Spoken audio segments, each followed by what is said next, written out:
Looky here. I told you fishing season was open, Lyle. It was 85 degrees here today. Oh my God, I don't know how warm it was here, but it was pretty warm. Pretty warm. I had to turn the air conditioner on the vehicle today, first time this year.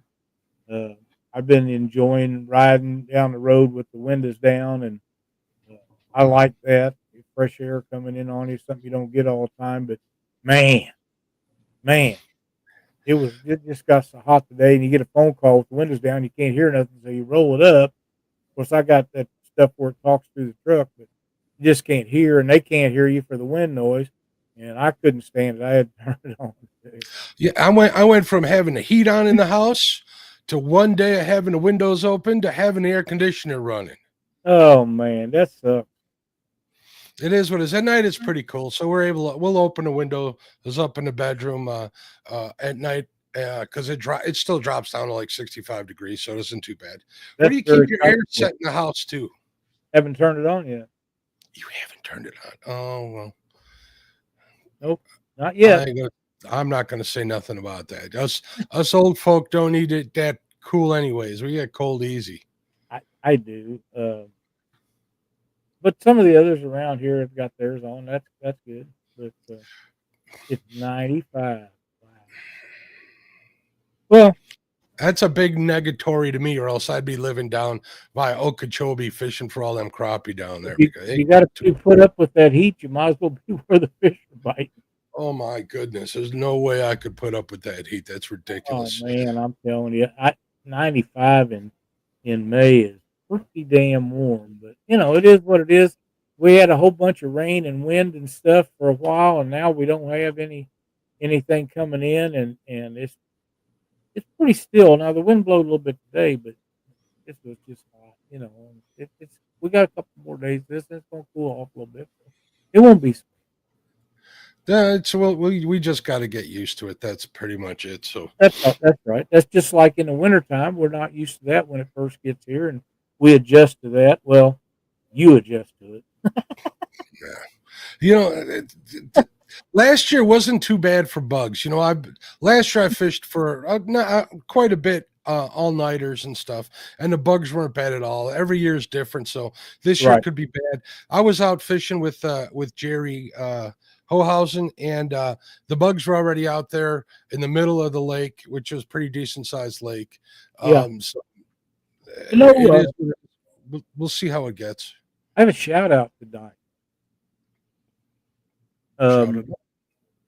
James and Katie Dockery's daughter Jolene fished in a youth tournament the other day over the weekend, and again a first place victory by a margin. Very proud of that young lady. She's doing really good. She's quite the fisherman, enjoys doing it, and I think she likes to kick an ass and take a name, to be quite honest. Yeah, she's got a heck of a coach, that's for sure, don't she? Well, that's a fact. And it helps 100%. Congratulations, Jolene. That's good to hear that. Definitely. Yeah, I'm excited for her, and if I had time, I might have went up and watched it, some of it, but just didn't work out this time. But yeah, was there a bunch of kids, or? I think there were several. Yeah. Yeah. I did get a video from James last night. They went to the dirt track races. They had a special Tuesday night event, and they went up there to that. And since I wasn't there, they sent me a video so I could watch the start of the modified. So I have a one finger salute for him. So you see those races over here. Is it in Sandwich, Illinois? You'll have to forgive me where I could be wrong. They got a clay oval track, and they do those races with trailers. Yeah, I've seen videos of them. I've seen that. Just in line with the show tonight. I ain't doing it either. It looks pretty. It looks pretty crazy. It does. Something that my brother, he used to race a lot, and he always wanted to go to Grant City, Illinois. They had Tri-City. They had a figure 8 race once a month down, and he run late models. He wanted to take that late model down there and run in that. The guy that Bill Shaw, the guy who was in with the car, they split the cost of the car up, and Bill done the work on it. Mark drove it, but Mark couldn't fix nothing. And towing machine.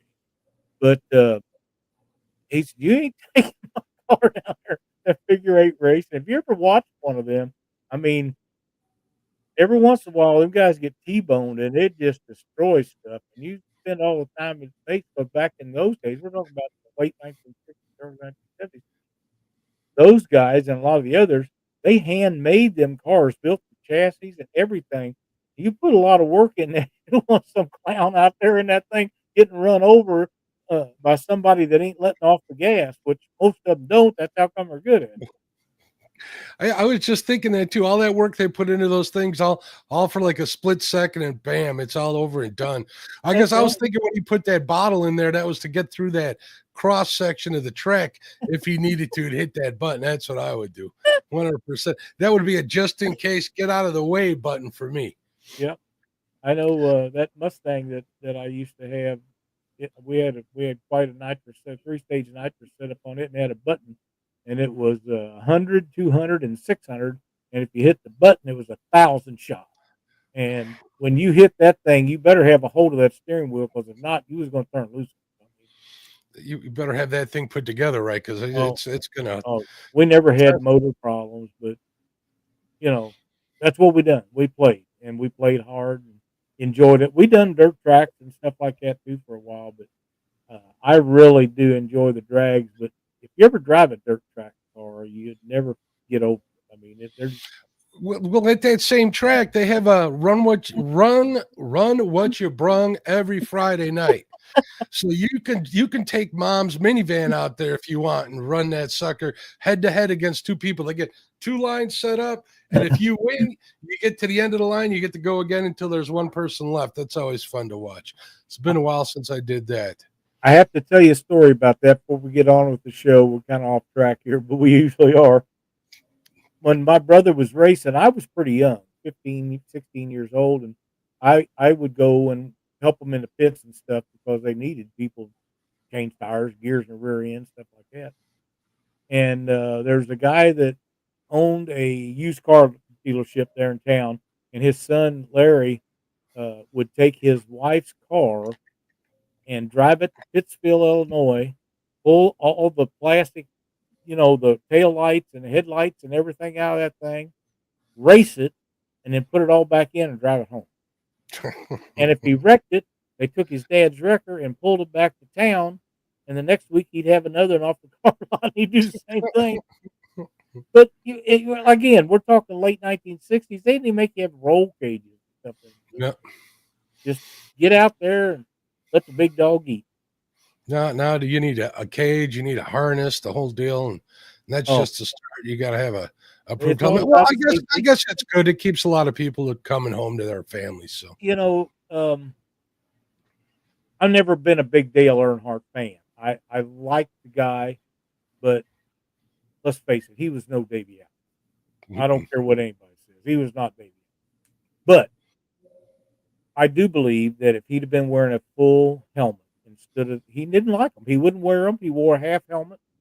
If he'd been wearing a full helmet, he might still be here. Yeah, it's too bad. So it's hard to say, but I believe that in my heart.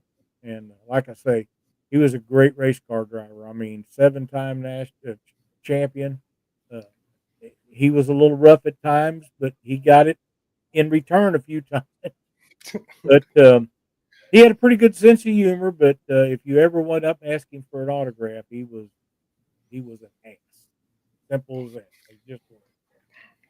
I lost a lot of respect for him over there. I have mixed feelings about all that, but we're not going to get into it. So we get off track a lot, but we got a great topic tonight, Mark. We're going to talk about towing boats and stuff, and I think that is something that needs to be done and talked about. And if you'll remind me after the show, I have a great idea for a topic. All right, sounds good. But Sean T says it's 95 degrees out by him too, but that's like regular weather for our man down there. I'm thinking you're right about that. He's used to that. And Trap Rat says, "What's going on, boys? Good weather this weekend, hitting up the Fox. I wonder if he's hitting up the Fox by me or way up north. So why don't I say hello to everybody that I can see in chat real quick before we get started. Lyle, I see Burrito Catfish Lady. She's in here. Crappie Day Darren. How you doing, Darren? There's our buddy Joe Buck 66 channel supporter and member. There's Pontoon Jody. What's going on, Jody? How you doing, dear? There's Ryan from Setting Hooks and Crossing Eyes. Sean T, which says it's hot down there. I bet you it's hot down by John too from Small Water Charters. And there's Fishing with Jeff Beal. What's going on, Jeff? How you doing? Jeff's having a tournament on the 31st, so check out his channel, folks. I think it's a DIY rod building thing. So sounds good. Jody says, Lyle, do you remember years ago when I hit the pole at the Taco Bell drive-thru and I sent you a picture of my tools that I had a dent in them and yellow paint on them? Do you remember what you told me? I do not, Jody, but I remember when you done that. You might remind me.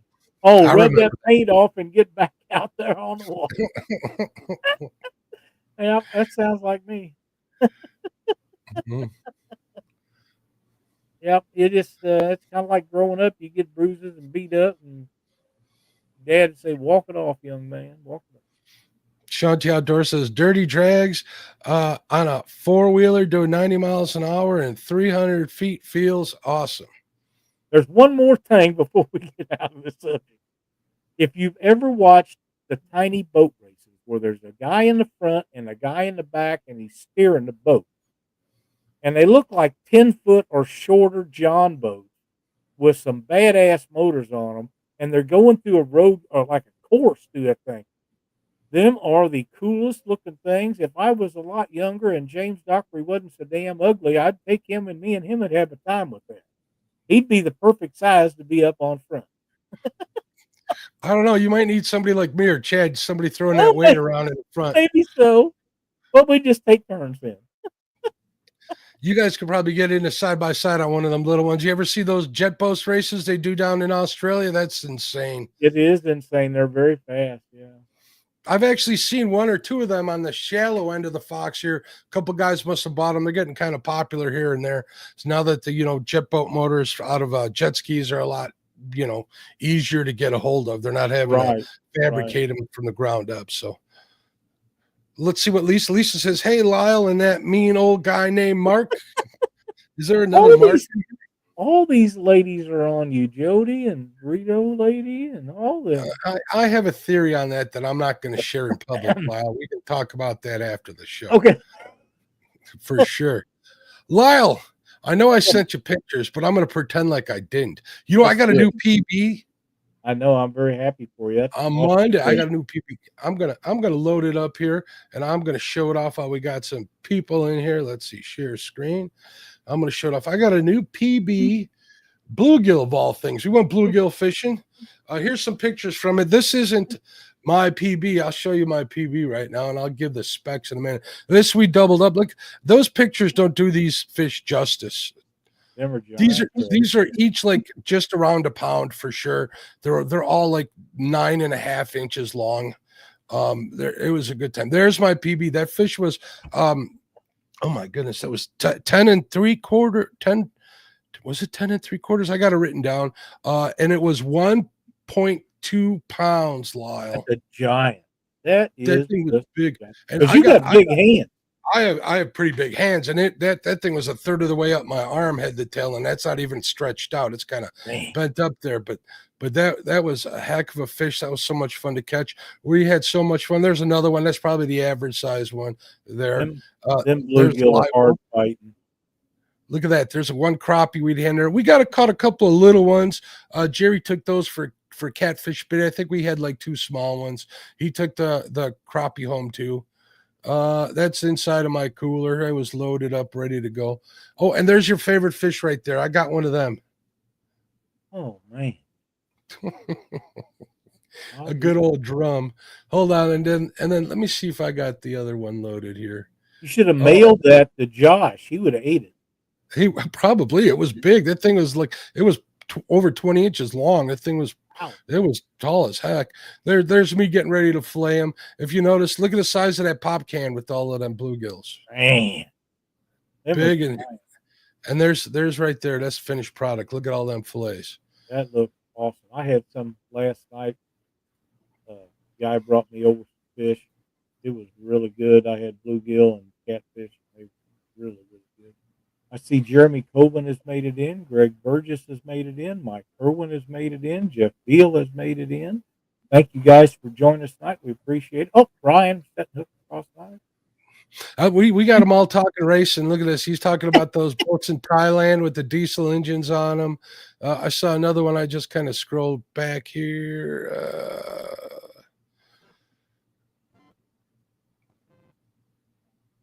And there's a guy in the front leaning. Definitely. I'm trying to get caught up here. Yeah, that's really fun to watch. I get a bang out of it. Yeah, that was a great day of fishing. You know what? I lost my anchor that day too, so I had to order another one. I can help you. I know. Already done. I just ordered the same one that I had. It gets delivered tomorrow. I was out there cutting some chain that I had left over from the last time, but it happens from time to time. That is the second one that I've lost, but I don't know.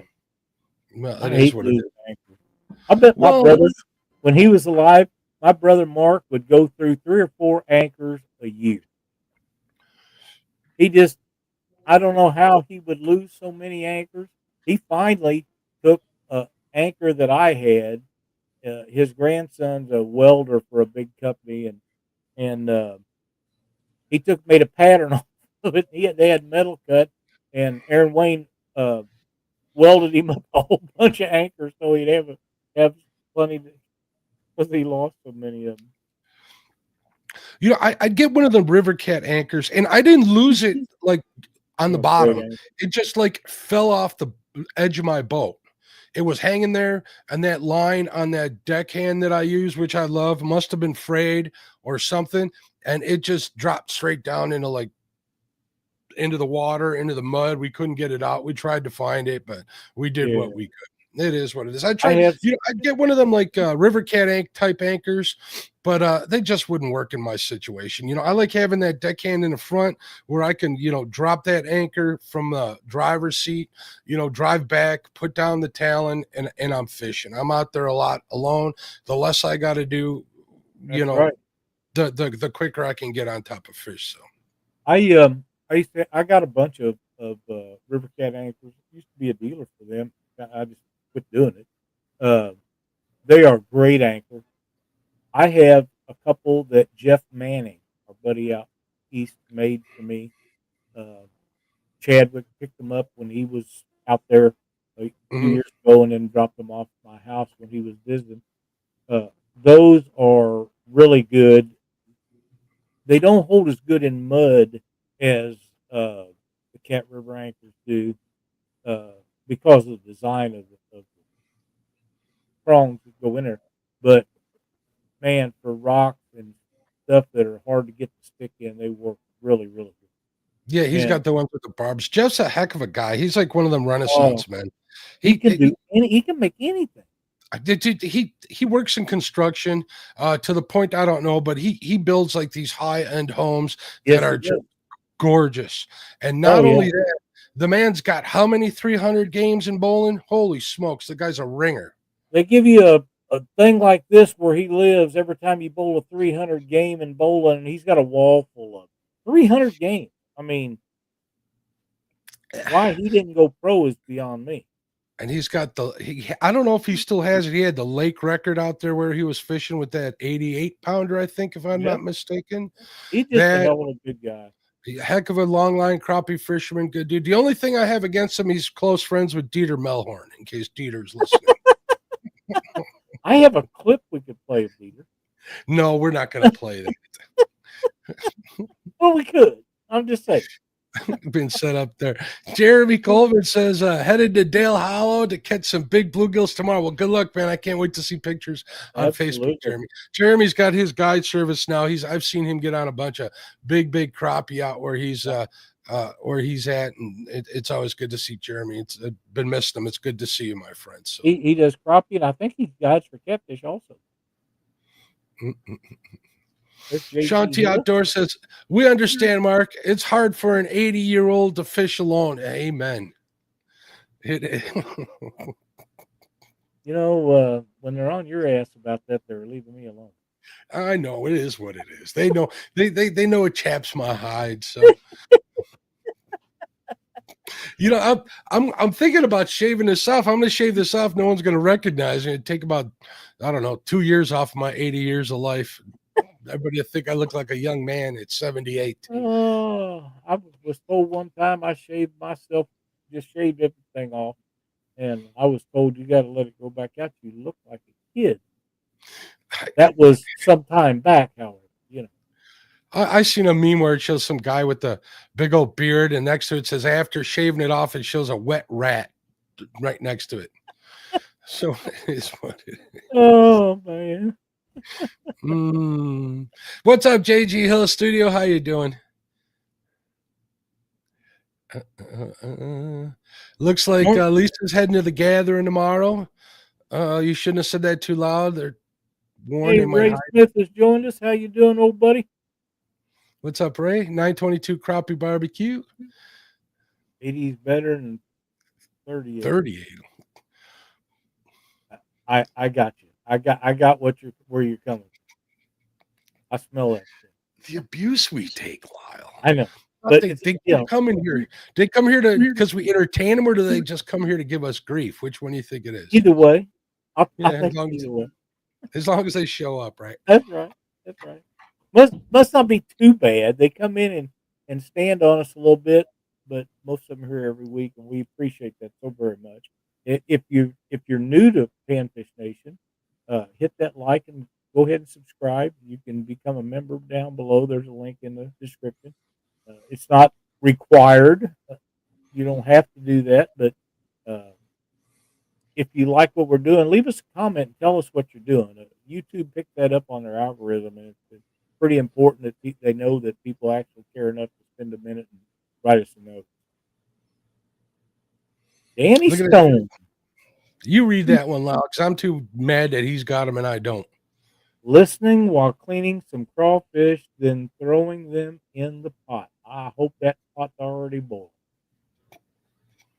I wonder how spicy he likes them, because I like my crawfish pretty darn spicy. Pretty hot, I imagine. That's the way I like it too. Later, not so much, but when I'm eating, I only had them once. And man, well, I've had them since. Those down there that I had in Alabama that time, everybody got together at Winter Blues and picked them. But I had 2 pots cooking them on the back porch of one of the cabins. It was amazing. You know, when I worked in the oil business, I've said a few times before, I've gotten a chance to go down to Lake Charles, Louisiana, once a year, and they always had a big old boil for me, crawfish boil and seafood boil, and it was pretty good. And those guys got me liking it really hot. Only thing I didn't like when I was down there is they had oysters, and that kind of ruined me. They found the biggest oyster in the gosh darn world to give to me because they thought it'd be funny, right? So I go to eat it because I thought I was a tough guy, and that thing grew, and it just it was horrible. These oysters like that, anybody ever seen, man? I don't know how he does it. He just one right after the other. I call them ocean boogers. I don't know, boogers of the sea. That's what I call them. I like them I like oyster soup or stew, however you want to call it. I like that really well. I like oyster casserole. Usually only get that around Christmas time. They're really good. I like eating them, but I can't make myself eat one raw. I like mussels. I like clams. It's just oysters I'm not a fan of. I've never had oysters. I like clams. Danny says, I'll put a short video out later, Mark. That will really make you hate me. Thanks, but I appreciate it. All right, Lyle, I put a poll up in the chat. It says, "Are you a towing pro?" It says yes. Hit the thumbs up, 75%, and I will be 25%. So hopefully we'll get that 25%, and the people in chat can add to it. But the reason why I thought we should do a show about this is because I've been doing a heck of a lot more towing the last few weeks. I've been traveling up north into Wisconsin, out on the Great Lakes, out on Lake Michigan and stuff. So I'm trying to get back in the groove of making sure everything's right and ready to go with not only my boat in the trailer, but the truck as well. And oh my God, I have a nightmare with some TPMs there, TPSs are called two different things. The tire pressure sensors in my wife's car, that was a nightmare. So I'm thinking, get your stuff ready, get you some tires and stuff. So what do you say? What's the first thing you do? Let's start at the beginning. Let's start with the rig. How are you getting your rig ready? What are you looking out for? What do you double check before you leave? Well, the regular stuff, your water, oil, and all that. Hi, Chrissy. Water, oil, all that stuff you should be doing regularly anyhow. But when I'm towing and going somewhere, one of the main things that concerns me is the tires. Like to keep new tires or fairly new tires on the tow vehicle. If you have one that's old enough that has repackable wheel bearings, don't forget that. And brakes. It doesn't matter how good everything else is if you can't stop the vehicle. 100%. You got to make sure you can see, obviously. If you can't see, if you're trailering and you get caught in bad weather, whatever that weather is, you need to be able to get through it. You're hauling, a load behind your truck, just like we were talking about those guys who race with those trailers. Not only does it make it more difficult, it makes it, exponentially more dangerous to go down the road, not just for you, but for the people around you. Right. I know a lot of people are saying they're worried about themselves and stuff, but until you do that kind of damage to someone's family or to a person or to a kid, that would be really hard to live with. So I like to make sure that my equipment's operating. Everything, like I said, we start from the rooter and end it to tutor. Make sure the lights are working. Into the engine bay, make sure you got trans fluid, obviously, oil, the coolant's working properly. The more comfortable you are on the road, the better you're going to be able to drive. If you're, wiggling around or sweating without air conditioning, it's going to make it hard to put the miles behind you. That's right. There's a great comment from J.G. Hill. If you have high mileage truck, I suggest changing the universal joints out. Something folks don't think about much, and there's nothing worse than having a U-joint go out and the drive shaft fall out going in. Or when you take off for a stop sign or stoplight and traffic all around you, and there you sit. Well, when you have weight behind the truck, it's pulling weight off the front wheels of your vehicle, whatever you're towing with. If you got bad, ball joints, even, it's going to cause it to sway even more. You want to be able to keep that vehicle stuck to the ground, which, and I'll still say this to the day that probably the two things that you will normally buy that's going to make the biggest difference is new tires and windshield wipers. Anything else performance-wise, most people aren't going to do, but you're going to notice the difference in those two, and that tells you a lot about how important those two things are for sure. Right. And they sound funny, but I'm telling you, a new set of tires will bring a lot more confidence back to your driving, a lot safer in good weather, hot weather, cold weather, bad weather, wet weather, the whole thing. You can't go wrong. If you can afford to just keep your eyes on your tires for sure. Well, and I will tell you this, the wiper blades that you buy today are not like the ones of yesterday. They don't last a year or two. Most of them last about a year, and they start skipping across your windshield.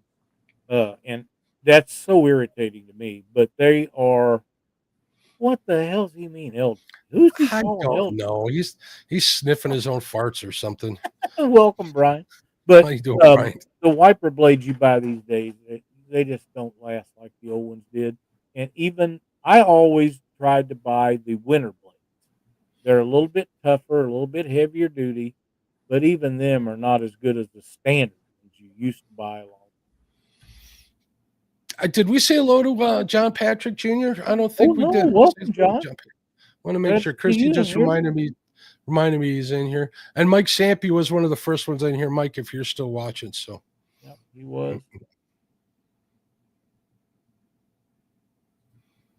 Yeah, that's right, Bugman. You're exactly right.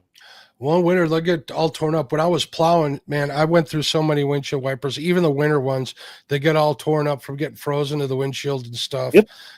And my wife's car parks underneath a river birch here in the front of the house, and it's constantly covered in tree sap her windshield, and all that does is make it harder for her to see. So I'm constantly out there with a little bit of rubbing alcohol, take that stuff right off your windshield, and then go back over it with Windex or invisible glass, whatever it is you use, and you'll be good. But if you're doing that, make sure you take like an alcohol swab or whatever you're using to clean that windshield of that tree sap.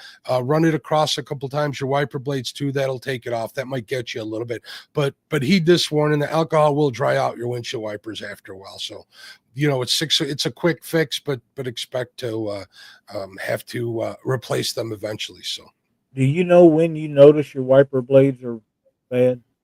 they squeak, or they skip, or they streak.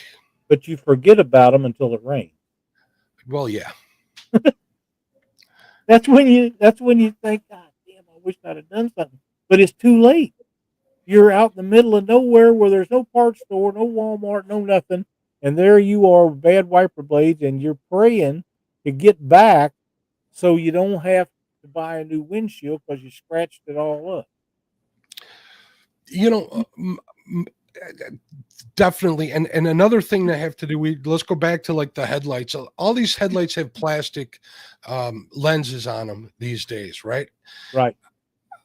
If you look at, let's say, in my truck, it doesn't look like they're bad, but I know for a fact that they need to be either replaced or the clarity needs to be brought back on them. I know they sell products out there. I might want to try them, but I can definitely tell a difference on at night with the lights on my truck. So that's something that I'm going to address next. I don't know if I'm going to get one of them kits. I might do that. I also, Lyle, I run an LED light bar in the front of my truck, which I don't hesitate to use, which definitely helps you on when you need to. Just make sure when you're using them, it's within letter of the law and you're not blinding anybody, because if they can't see you, it doesn't do it. Well, if they blinded by you, it doesn't do you any good either. They just run into you. So, but keep an eye on that. And they do send, I think McGuire's even sells a kit for headlight restoration at Walmart for the most part. So you can always get them there. Right. And these days, I don't agree with everything that Walmart does, but a lot of times they can save you some money. Just the way it is. Mm-mm. 922 Crappie Barbecue says, carry spare bearings and hubs. Make sure not only the tires on the trailer are good, forget the spare has air too. Carry jacks. Yeah, we're going to go through all of that. Yeah. Definitely, we're going from the front to the back. So, all right. So we pretty much worked in the car. And I can't stress again, comfort definitely helps in a car. Make sure everything's working properly. You know what I mean? If the seat's not comfortable, do something about it. I've driven, don't work, get it fixed. Get it fixed for the most part, especially if you live down there by down there in Louisiana, Shanty. Louisiana, Texas, Georgia, any of the places. It's hot down there, man. And if you're hauling in the winter, you're going to want heat too. Because let's say you get wet out there fishing and you need a place to recover, even, it's nice to have a nice warm truck to get into, or vehicle of whatever sort. So, or even if you're on the side of the road in the rain and you get wet in inclement conditions, it's always nice to get into a truck where the heat works. The only reason why I say that's because the heat in my truck don't work, but that's another story. We'll talk about that later. Right.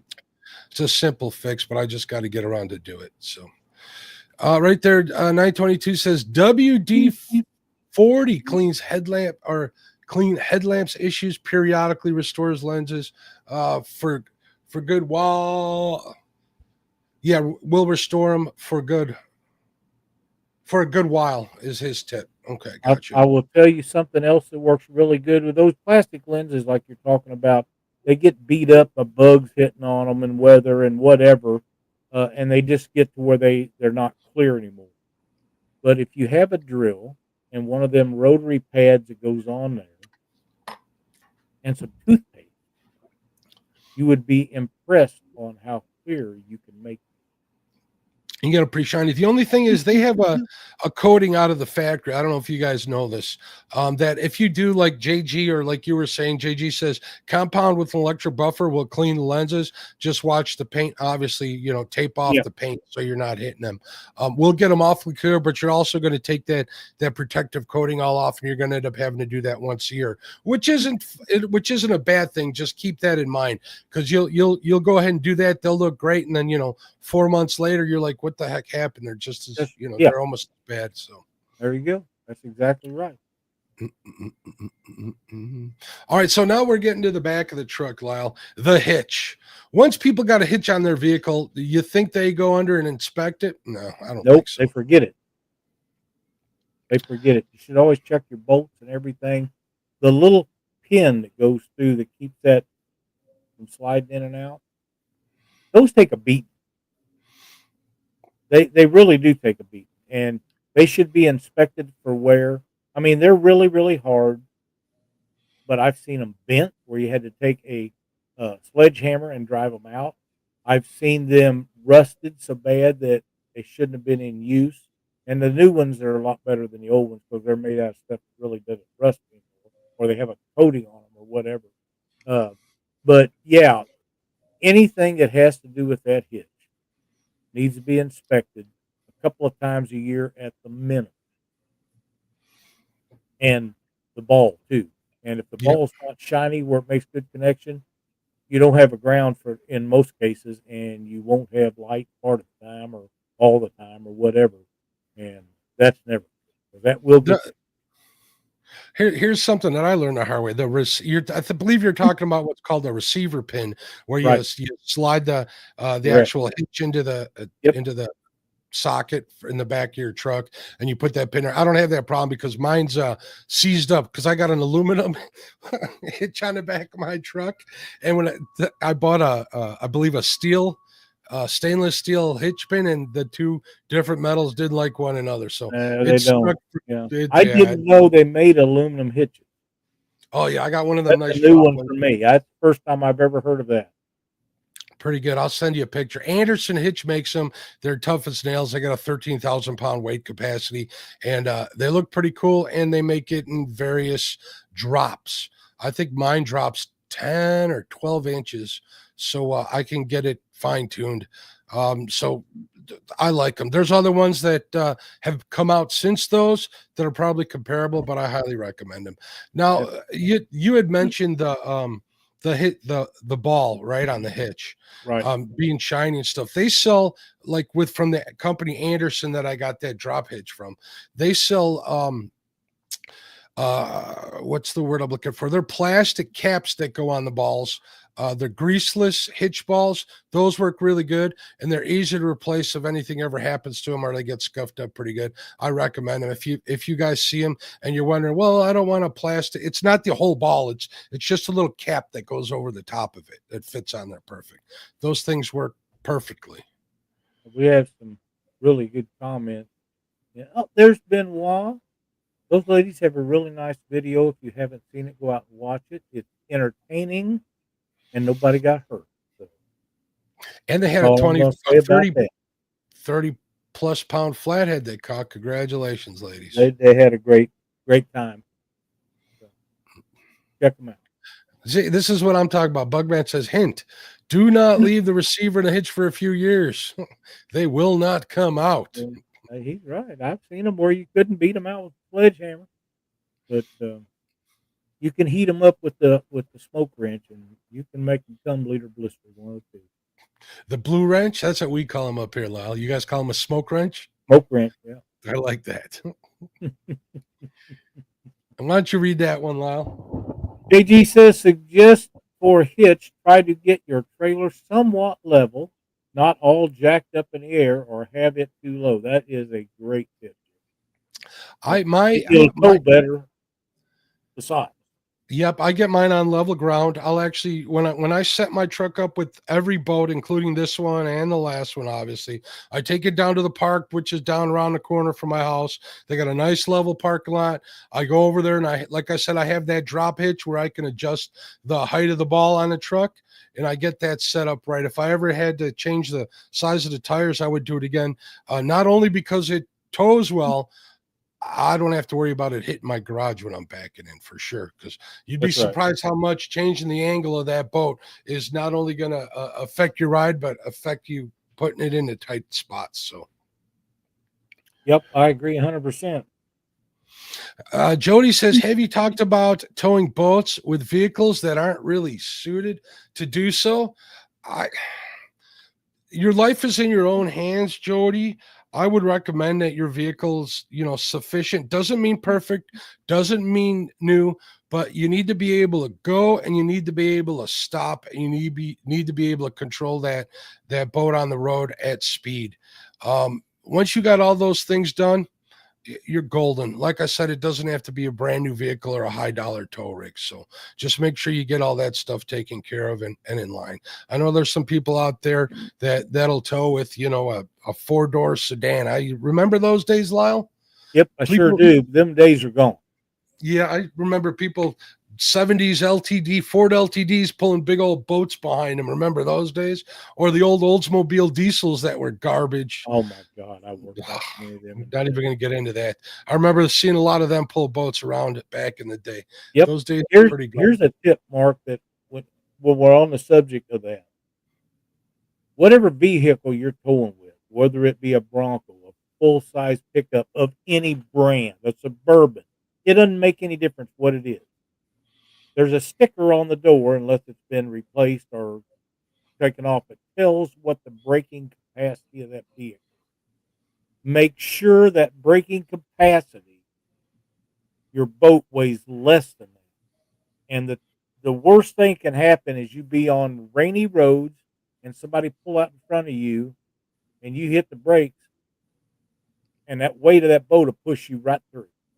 You need something that, if you got a big, heavy boat, you need a big, heavy vehicle to pull it with really heavy-duty braking system. I've been pushed through stop signs, stop lights, when people pull out in front of me and the boat pushed me and the brakes on the truck, the tires actually slid. And that wasn't on ice. That was on rainy roads. So that's something to really make sure of, because pickup trucks in the United States of America are the most overworked, underappreciated vehicle there is. And if you have 6,000 tags on your truck, because in Missouri you got 612s and whatever else you want to put on there, if you get caught pulling more weight than that, you should be fined. Is whatever the maximum is, and then double it, because you're not just taking a chance on injuring yourself. It's everybody else that's on the road too. And if you're pulling too much weight for way over what your vehicle is rated for, and you're going to stop constantly, you're going to glaze your brakes over, and you're going to notice them getting worse and worse as time goes on. You're going to glaze the rotors or the drums, if people still have drums. Not too many people do, but some still do. You could do a lot of damage that way. Keep all of that stuff in consideration. With my truck, I towed a 13,000-pound toy hauler for a long time, and I learned the hard way how towing that much weight can really, really beat up a vehicle. And I don't wish people to learn some of the lessons I learned with that on anybody. So Bugman says, I tried a bottle jack, I guess, for getting that hitch loose. I'm telling you, a smoke wrench will work wonders. And a sledgehammer. Right. I've had to beat them out with a big old sledgehammer, like a 20-pound sledge. 922 Crappie Barbecue says, Hitch, what's that? I just use a ratchet strap to bumble to the bumper. Just don't turn too sharp. Just kidding. Make sure your ball is the right size for the trailer. Absolutely. And made that mistake. Yeah, that's an important one. So it is very important. A lot of the older trailers have one of the hitches that pulls down where you stick a pin through them to keep them from popping open, and there is an adjusting nut on the bottom. Make sure you don't have too much slack in that nut. The worst thing in the world could happen is that come undone. Pardon me. That trailer come loose while you're towing down the road. Oh man, you don't want that to happen. You know, and that happened with my old boat, Lyle. And it wasn't so much. Well, we'll get into that. That was where I was going to go next. You got to make sure you get that adjustment. It's just a nut underneath where the lock folds down on top of your ball. Go on to YouTube, look online, find the specs, find out what clearance it's supposed to get, but definitely double check that, make sure it's right. Now, that being said, when you're going across a road, let's say at a four-way stop or a four-way intersection, it doesn't have a stop, more or less. It's got a crown in that road usually you're going over, and your boat will go up it and down it. That is notorious for pulling boats off of trailer balls, 100%. And not only, even if you have that adjustment right, it will bend the pin that you're using to lock your trailer onto your truck. And that's exactly what happened to mine. I had one of those Reese trailer pins, the locking ones, and it bent it almost into a U, and that boat came off. So yeah, keep that in mind when you're towing across other intersections or rough roads, things like that. Always use your chains. If you have emergency brake cable on there, use that. Obviously, you want to make sure they're out there. Another thing that I like to do, Lyle, is the chains on my trailer are a little bit long, so I twist them up just to shorten them up. So if the boat does come off the trailer, the tongue on the trailer does not hit the road. It'll not only be easier to control, it'll save you some money, and the chances of being able to get that back on the ball and off the road are probably better than if they were too long and you're dragging it across the asphalt. So another thing you can do is crisscross them underneath there. My boat trailer has big cables on it. Mm-hmm. They're real heavy duty. They curl up so bad it's hard sometimes to get them straight down enough to get them hooked up. But if you crisscross them, if that trailer comes loose, at least it won't hit the asphalt. Well, you want to read that from Jody? I'm kind of. Let me see. I have something in the way here. Let me pull it up here. Find back where she's at. Jody says, yeah, for all you newbies, just because your hitch falls on top of the ball doesn't mean it's right. The whole ball has to be up in it. That is correct. Now, most of them you can't get locked in if that ball's not seated in that hitch correctly. But there are some, especially if you have the nut kind where the nut's loose, that you can. And that's a great point, Jody. It really is. Yeah, if you've got a too small of a hitch ball on there, you'll definitely be able to get that trailer down on there and even locked. It doesn't mean it's safe or it's going to stay there though. So yeah, that's exactly. 922 Crappie Barbecue says, I pull my boat with a Cobalt. As long as it's rated for that and you feel comfortable and you can get down the road without any issues, that's fine too. Here's something that'll surprise you about pulling boats and trailers of any kind. We used to have Explorers, and they come from the factory with a made-in receiver hitch on it for a 1-inch instead of a 2-inch receiver. If you go to U-Haul with one of those old Explorers, they won't even rent you a trailer full. If you have that, they'll sell you a 2-inch trailer hitch while you're there for sure. No, they won't. You can get it. Well, they won't. No, I'm saying they would, but I'm not paying their price. Oh yeah, they'll sell you one. I've actually bought when I was hauling that toy hauler. I got a heavier duty hitch, and I did get it from them. They were like the highest rated at the time. Yeah. But that was not a fun install laying underneath that truck after I'd been plowing for 3 years. That was ugly. Yeah, exactly. It's all that's all damage. John says, I feel like our boat is welded to my truck. It stays hooked up. See, now that, well, I understand that, but that can cause people to get complacent, you know. John does charter trips and stuff, so I'm sure he doesn't allow that to happen. He makes sure everything's good. He has to. That's his life. That's his life. You want to make sure you're checking them. Just because you don't have to check something because it's always set up, don't think it's not going to change, because it will when you least expect it. So absolutely, yeah. Don't ever think procrastinate, I guess is the word, because just because you used it yesterday or last weekend, that it'll be okay this weekend. Anything that can go wrong sometimes will. Don't take things for granted. Jody says, I'm looking for a new or used truck. Can't make up my mind what to get. We'll find out what. I know you're in the market for a new boat, Jody. I don't know if you've bought one yet or not, but when you get that boat, get the specs, the weight specs, and start there. It doesn't, don't look at, let's say, and Lyle, I'm not slamming Ford here, but don't look at a Ford Ranger if it can't tow your 38-foot pontoon boat. Exactly. That's all I'm saying. So that's exactly right.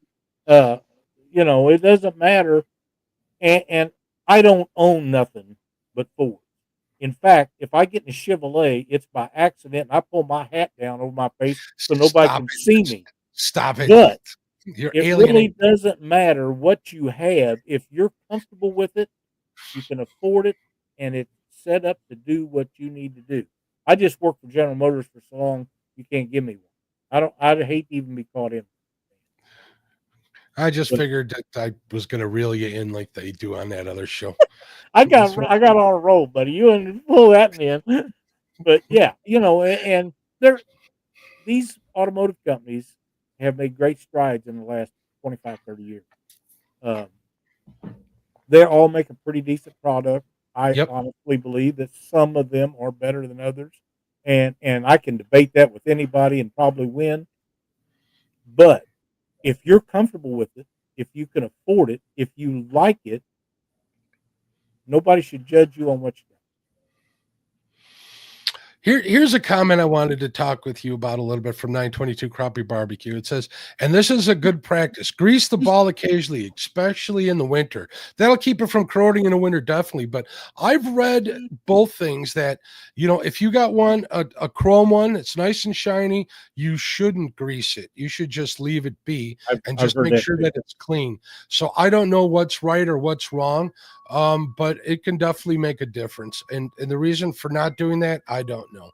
I don't see how maybe a little bit of silicone spray couldn't hurt or it'd help to protect it. So even WD-40, even WD-40, just wipe it clean so it'll roll on there.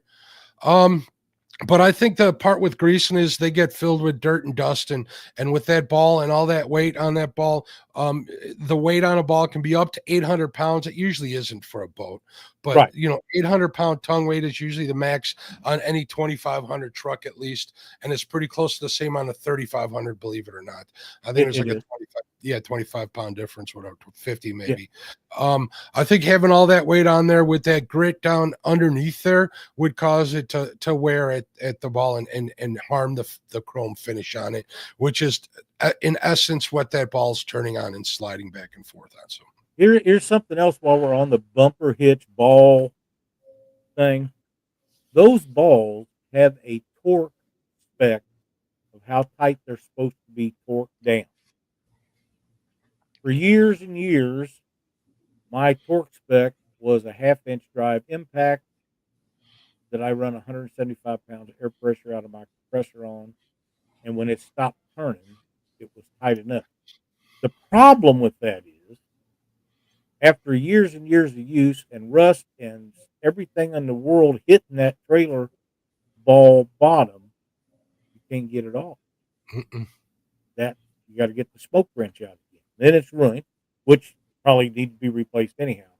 But it doesn't hurt anything to replace them balls when all the chrome runs off of it. It's not that you have to do it, but if they're not making connections, again, you will lose ground a lot of times. Now, some of the trailers and trucks have a white wire on them, which is the ground wire that grounds directly to the tow vehicle to the boat. But if you have older ones, they have a 4-wire pin. The white one, a lot of times, it's not used. Using that smoke wrench on a trailer ball is not a good idea because that's hardened steel. If you have to do that for whatever reason, put a new hitch ball on there because you're going to ruin the hardening on there, and it's going to cause you trouble down the road. I have actually had to take a torch and cut the nut off to get one off one time, and it wasn't on my vehicles, on a customer's, and I said, "Man, how long has it been on there?" He said, "I don't know. I've had the truck 12 years or whatever it was." And he said, "It was on there when I got it." And so it doesn't mean it's your fault. Little things like that. What's one of the balls cost now? $12, $15? They used to be $5 or $6, but now I know they went way up. But common sense goes a long way in towing things. It really does. Now 922 grease, dielectric grease on the electrical connections between the truck and the trailer. Absolutely. And believe me, I don't care what kind of cover you got on them, whether it's one of a 4-pin that's got a rubber thing that you push over top of it, or if you got it built in the truck where you raise that flap up, dirt and crap get in there. Clean that out once in a while. Put some new dielectric grease in. Be careful what you use to clean it too. I like using contact cleaner because I got like four cans of it from plowing for so long because you use the heck out of that stuff. Contact cleaner will work good. Try not to use like brake cleaner. It works great, but it'll ruin the plastic in your connectors. It'll definitely dry them out and cause them to dry rot. So you don't want to do that. Soap and water goes a long way. A degreaser, just make sure you dry it out with an air hose or something. Air hose, or at the worst, they make these little can. I use this on my computer. They ain't much. They don't cost a whole lot. If you don't have an air compressor, these little cans of compressed air will clean that up for you and get it dried out. Yep. Just make sure you're not freezing any moisture that's in there. Those things have a good. If you use it constantly nonstop, you'll freeze whatever. Yeah, you just got to hit it and let off of it. Hit it a couple times, let it run off. Yeah, and just be careful. So definitely. John says we fish some out of the way places. Back of our truck, back of our truck looks like a trailer repair shop. I have extra parts, even an extra leaf spring. I broke one once because he broke one once. So. Well, leaf springs will break. They're really hardened steel that gives, and they will break. And if one breaks, if you don't repair it right away, you'll be buying a whole set because all the weight gets put on the ones that's left, and pretty soon another breaks, and then another one, and you only got like 3 or 4. It depends on the vehicle. I went to Sandusky with Brandon and Betty Cross last year, and Brandon pulled. I put the boat on the trailer, and he hopped in my truck and pulled me out, and we had to drive. I don't know, maybe a half a block or whatever to the parking lot. And the reason why I bring this up is riding in that boat. I had no idea how rough that boat rides on that trailer, even in a smooth parking lot. Right. I was very, very surprised. So keep that in mind when you're inspecting your trailer. Any parts like springs, or if you got rollers, you want to make sure that they're all taken care of, definitely. And the only reason I brought that up is to keep it in mind. They run like log trucks, if you guys know what I mean. So I'll tell you something else that happened to me a long time ago. My good buddy Keith Atkins and I was fishing, and we went to Lake of the Ozarks, and he was sitting in my boat. I backed in. He loaded the boat on the trailer, and I pulled out. He said, "You got the damnedest noise back there." Wheel bearing was making a noise. You can hear that if you're sitting in that boat pulling it up the ramp. Mm-hmm. And we'll be talking about wheel bearings here shortly. Yeah, we're working our way there. We're just about to the wheel bearings. So we're still at the front of the trailer. We got the dielectric grease on obviously on the electrical connectors. Let's talk about the ratchet strap. Always make sure that the winch on the front of your boat, the boat winch, is in good shape. Unroll it, because a lot of times I'm guilty of doing this too. I literally turn that crank 3 times in the reverse connection, let it hang. I never unroll it. I don't know what's going on there. I need to get the habit of unrolling it a little bit more so I can inspect it and see if there's any damage to it. The way mine's set up, I don't get to see that too often, so I need to make sure I do that. That being said, next time I got the boat in the water, there's some things that I want to do that we'll talk about next. But I guess that would be a good time to do that as well. So that winch strap, I just within the last 30 or 45 days replaced the one on my boat because they get to fraying out, and the next thing you know, where they sew them up, the thread wears out and rots out, and then you're in it at the boat ramp, you're in a hurry, you tie a knot in it, and you forget about it. So I picked up a new strap. The new strap comes with new bolts to put in your winch. It's kind of a standard thing that they all use, bolts of basically the same size. When I unrolled that thing to replace the strap and started taking the bolts out, one of the bolts was probably bent a half inch. Now, that may have been from loading the boat. It may have been from slamming on the brakes. It may have been from God only knows what, because it's been on there for years and years and years. Be sure to replace your straps and replace your bolts with them. Don't put the old bolts back in. Them things has got a million on and offs on them. The straps are not that expensive. I got mine at Bass Pro Shop. You can buy them online from a lot of different places. But that is a very important thing. Now, Mark, you know that I have one of those deals that locks into your trailer. You pull up on there and you lock it. Me too. Yep. I love that thing. It's one of the greatest pieces of equipment for a guy, especially a guy that's fishing by himself. You roll up on there, it locks in, you bounce out, you get in the truck, you pull it up, and then you finish hooking all your stuff up to tow. And that I have a safety strap on mine, plus the crank strap and the easy load.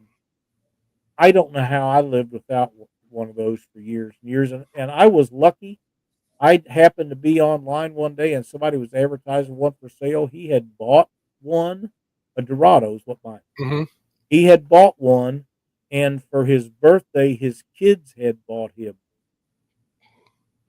And I got a really good deal on one brand new in the box. Now they're what, $350 or something. Yeah, they ain't cheap, but they're worth it. I don't care what anybody says. Every penny, they're worth every penny. If you fish a lot by yourself, they really are.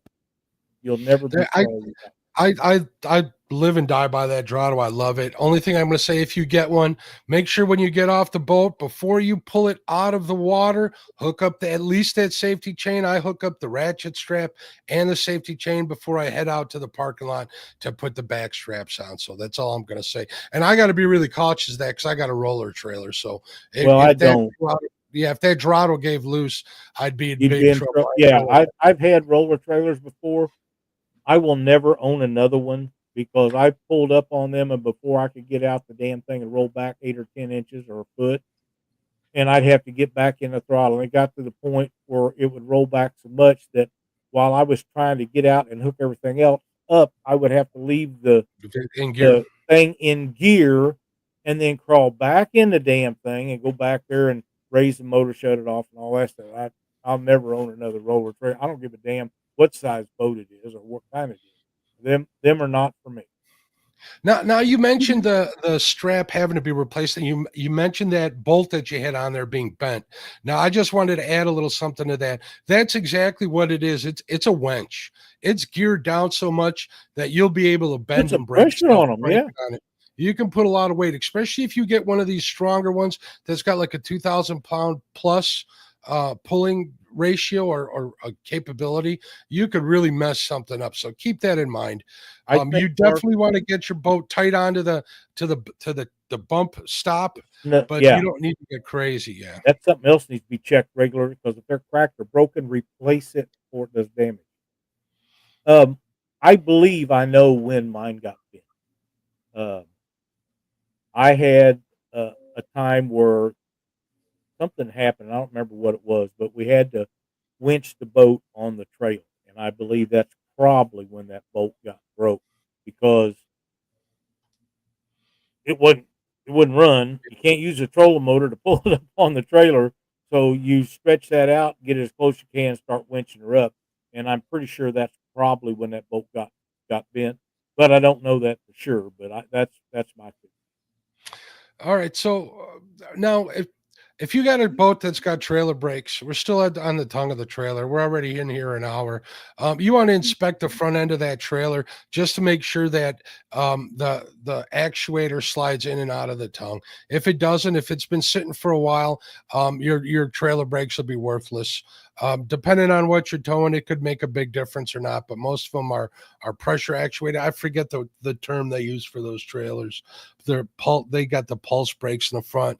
I had problems with mine right out of the bat, like a year into it, where the actual actuator in the tongue froze. So when I went to put it in reverse, long story short, when your reverse lights will deactivate the brakes in reverse, it'll lock them out. Just another reason anything like that can happen. If you're backing up your trailer and the wheels are locking up, check the connections at the plug, check the actuator in the tongue. That's a good place to start. Without getting into details, that's as far as we're going to get with that. So I have one more thing on the front of the trailer that I'd like to talk about. When we had the Monster Cat, it had a trailer on it that had a little puzzle piece looking thing that you put in to keep the brakes from locking up. You put that in and you could back your trailer up a hill, down a hill, didn't make no difference because the surge brakes did not. Those things are from working. Let me add one thing to it before you go. They're garbage, folks. Keep some electrical tape in your toolbox because you could use that to hold it in place and you'll be able to back it up that way. Now go on. That's the best way to do that. And if nothing else, they're about $6. Pick up a spare one and keep it in the door tray of your vehicle. Because I lost one of them. You can't back down the trailer. You can't back down both. Or up where I was going, you had to back up and then down. You couldn't do it. It wouldn't do. And I had lost that piece, and I kept the spare one all the time. And finally, I just taped the damn thing on there and called it a day. You know, that is a piss poor design if there ever was. Yep, I think it's just kind of limiting. I think they'd have been better off if they put a hole all the way through the tongue of the trailer and gave you a pin that you could just stick in there and lock it out. That little key that makes a lot more sense to me.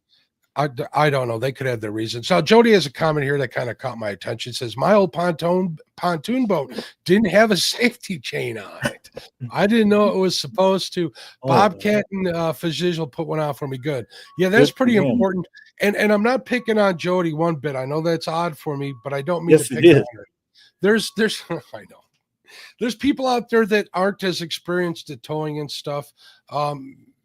You got to watch out for them as well. If you're going to get a boat, if you've never had a boat, ask anybody around you that does it a lot. Look at videos online. Message me or Lyle if you have any questions. We'd be happy to help you out. And it's not like Jody's not experienced at towing because she's been towing pontoons and everything else for a long time.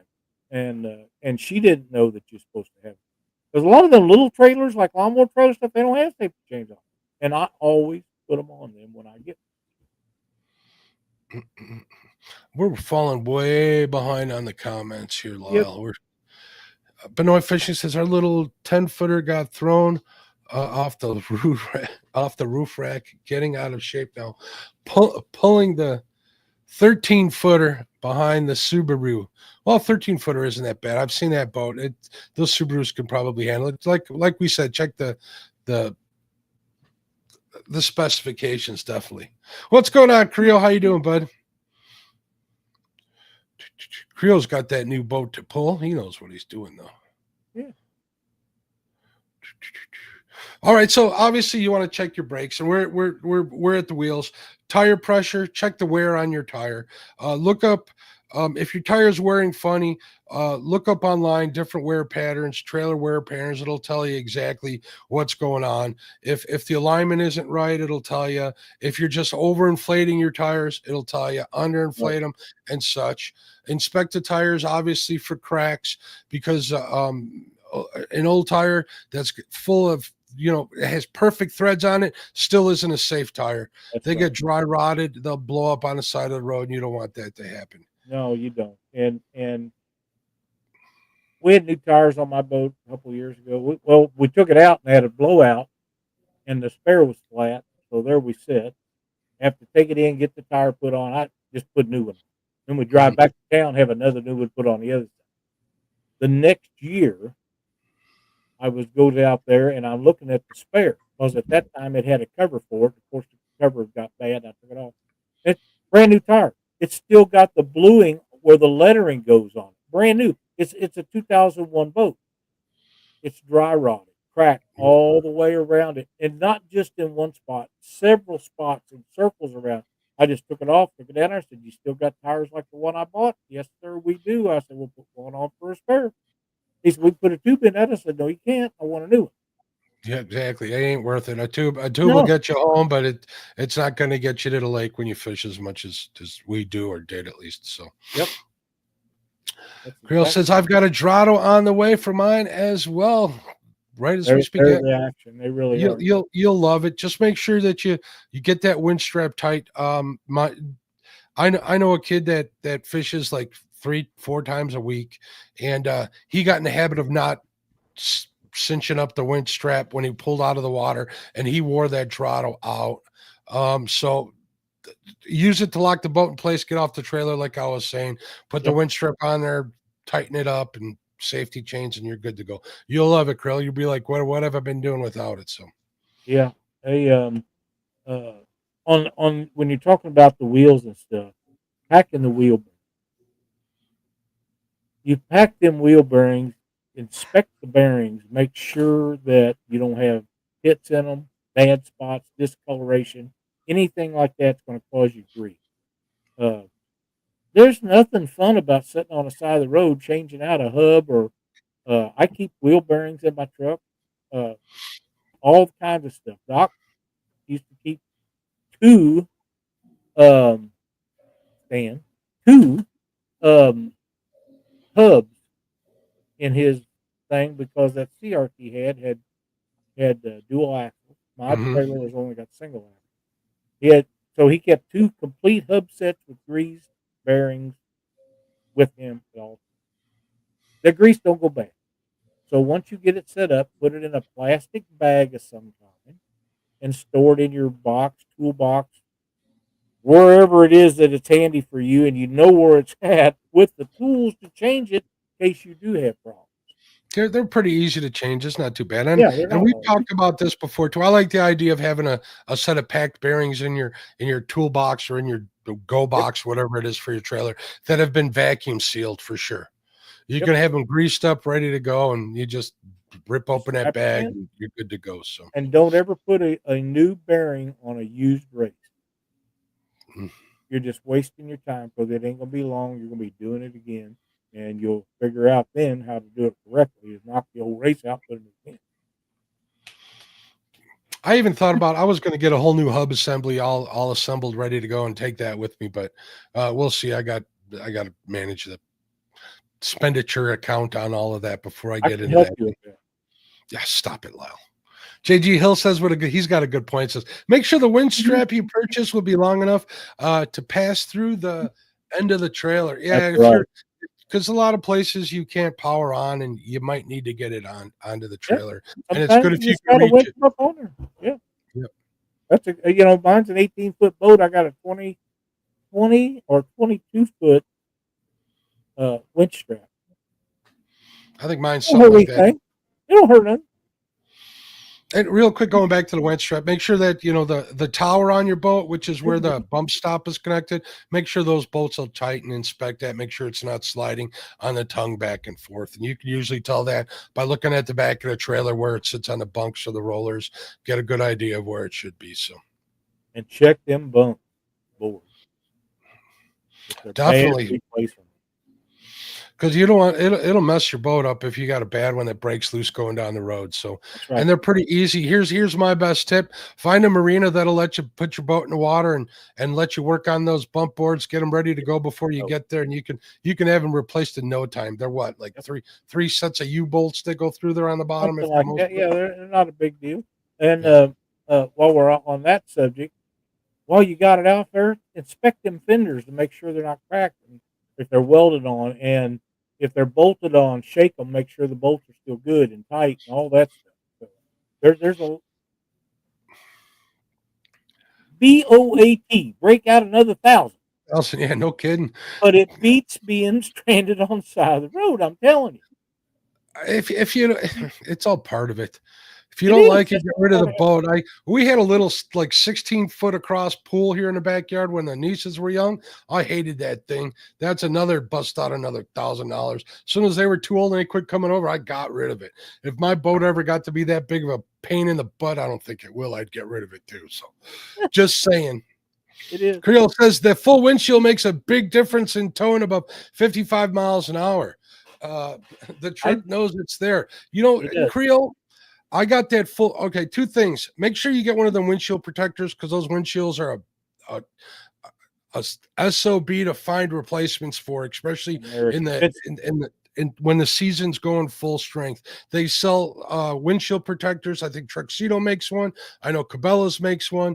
It's worth $100 to do that. That's my biggest thing. Also, if you're having a problem with that boat behind your truck, at 55 miles an hour and faster, just get yourself a Cummins. You won't notice it one bit whatsoever.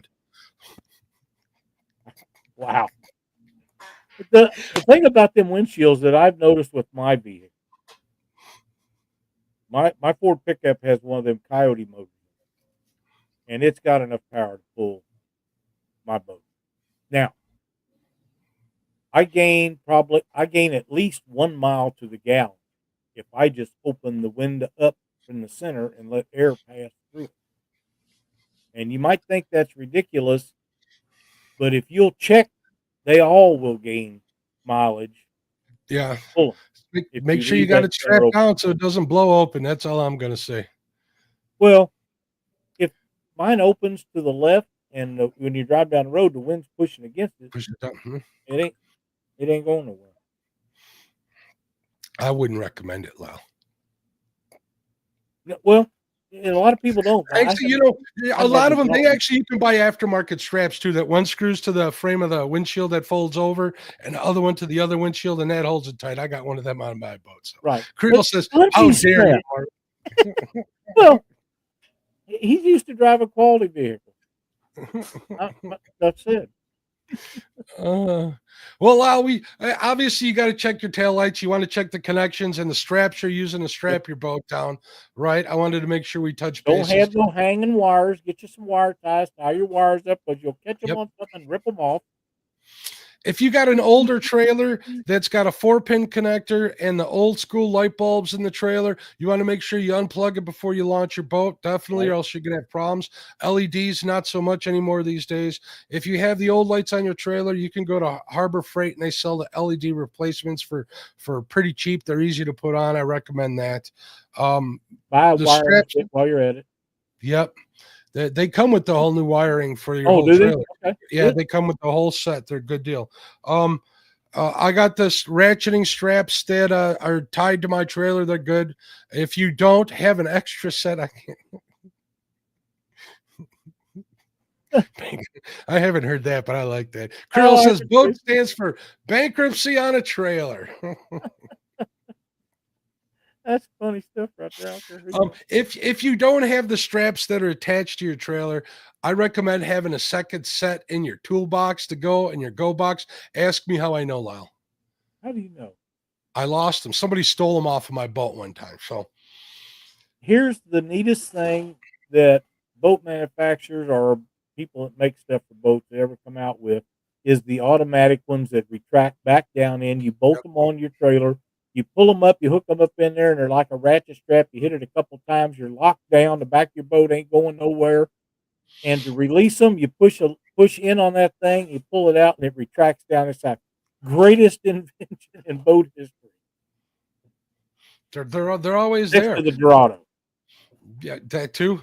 You know, and my plug on my boat used to be connected with a cable through it until it didn't work anymore. So I got like, I have 2 sets of drain plugs, and not to mention the drain plugs in my live wells will fit in there too. So I have extra, have extra sets of drain plugs, but that has nothing to do with trolling. Now, what about transom savers, Lyle? I've done a ton of research when I bought my boat, and I talked to some people over at Lund at the boat show, and I use the kind that you raise the motor up. I got it from Russell Marine, great guys over there. I've had them on my show 2 years in a row when I was doing it. The transom saver goes in there, and it fits in the holes for the adjustment on the trim tabs, and you trim the boat down on it, and it works. And the way they explained to me, take it for what it's worth, folks. This is what they told me. It's like adding a gusset to the back of your boat. Absolutely. The transom savers that attach to your trailer. And if you guys go back in the show, or remember back in the show, I was talking about how rough that boat rides, even on a smooth way. That gets telecommuted right up into your motor and then into your transom. So a transom saver, put the one you feel more comfortable with, but I highly recommend you get one. So absolutely, the boat motors do expensive, and the backup. And if you think they're expensive, replace the transom on that boat sometime. It'll go bad soon enough. Why make it any quicker? You know, I got a synthetic transom on my boat, but that don't mean that it can't break or go bad eventually. Everything, you know. I didn't know they made them like that, but that's good to know. You know, except for you and I, Lyle, everything gets worse with age. Yeah, we get better, just like fine. We get better. We're like a couple of wine O's, maybe. All right. Did we forget anything, Lyle? I think we covered it from rooter to tutor. We're already like at an hour and 21 minutes here, bud. I think we pretty much got everything. I'm sure that there's some stuff that we missed, and if we happen to think about it, we'll remind you on next week's show or something. But common sense will go a long way in pulling your boat down the road. If you use common sense, you should probably be all right. And it's a good idea to do the maintenance on your boat now. Memorial Day is coming up. You're going to want to get out on the water with all of those knuckleheads out there, and you know, at least get to the water safe. Then you can worry about being on the water safely. I think that's what everybody has to do. I wanted to apologize. Did we wish all the mothers a happy Mother's Day last week? If not, I want to say a happy Mother's Day to everybody if we missed you. Great. Memorial Day's coming up. Get your stuff in order. Get your plans all set up. And most important, be safe out there, folks. That's exactly right. I hope you enjoyed the show tonight. I think we passed on a lot of good information. If you haven't already, hit the like and subscribe button before you leave. And thanks for watching our show tonight. You know, Mark, we'll be back next Wednesday. Yes, we will. We definitely will. I might have a guest here next Wednesday, Lyle. That'd be great. Everybody? No, I'm talking about in the house. All right, we'll talk later. Have a great weekend, everybody. Enjoy the rest of your week. Stay cool, catch a lot of fish, and make sure you get home with that trailer. So we'll talk to everybody. Send us pictures. We'd like to see fish pictures. 100%. All right, bye-bye, everybody.